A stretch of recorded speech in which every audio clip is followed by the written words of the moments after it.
misterije. Pepa i njena porodica gledaju njihov omiljeni televizijski program Detektiv Krompirko. Ja sam detektiv Krompirko, najpoznatiji svetski detektiv. Pomozite mi, gospodine detektive. Nigde ne mogu da pronađem svoj cvet. Vaš cvet je na vrhu vaše glave. Hvala vam, gospodine. Ovo je bilo lako. I ja to mogu. Siguran sam da možeš, Pepa. Tata, kada porastem, želim da budem poznati detektiv. I George želi da bude detektiv. Ako želite da budete detektivi, treba da imate šešire. Detektivi uvek nose šešire. Sada izgledate kao dva prava detektiva. Treba nam i onaj smešni predmet pod kojim sve izgleda veće nego što jeste. Lupa. Mislim da je imamo u kuhinjskoj fioci. Evo je, prava pravcijata lupa. Wow! Kako radi? Staviš je ispred nečega, a onda to nešto bude veće. Lupa je učinila da mala riba postane velika. Mogu li ja da probam? Wow! Pod lupom su i Georgeove oči postale velike. Detektivi sada treba da razreše neku misteriju.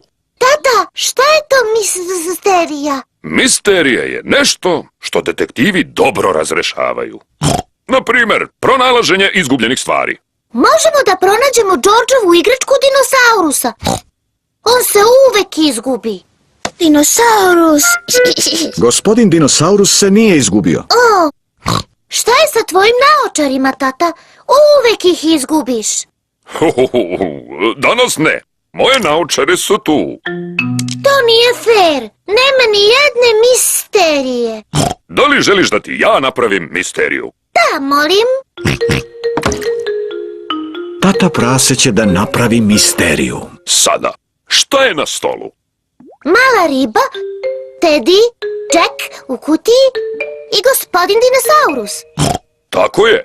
Sada dobro pogledajte i pokušajte sve da ih zapamtite. Mala riba, Teddy, Jack u kutiji i gospodin dinosaurus. Da li ste ih zapamtili? Da. U redu. Morate da izađete napolje na trenutak. Zvaću vas kad budem bio spreman. Zvuči kao da se tata penje na sprat. A sada ponovo silazi. U redu. Sada možete da se vratite unutra. Neko nije na stolu. Znate li ko? Gospodin dinosaurus je ovde, mala riba, Jack u kutiji. Dakle, ko nedostaje? Teddy! Tako je. Nema Tedija. Bravo, Pepa i George. Ovo je bilo prilično lako za nas. Mi smo poznati detektivi. Ali to je samo pola misterije. A gde je Teddy nestao? Ne znam. Kakvi su to komadići na podu? To su mrvice keksa. Pod lupom se mrvice keksa lako vide. Pitam se da li je Teddy jeo keks. Mrvice vode ovim putem. Teddy je pojeo mnogo keksa. Mrvice vode u Pepinu i Georgeovu sobu. Nema više mrvica. Kako da pronađemo Tedija? Postavi mi pitanja, ali ja ću da odgovaram samo sa da ili ne. U redu. Da li je Teddy u ovoj sobi? Da. Da li je Teddy u Georgeovom krevetu? Ne. Da li je Teddy negde visoko? Da. Teddy je u mom krevetu! Ura! Misterija je rešena.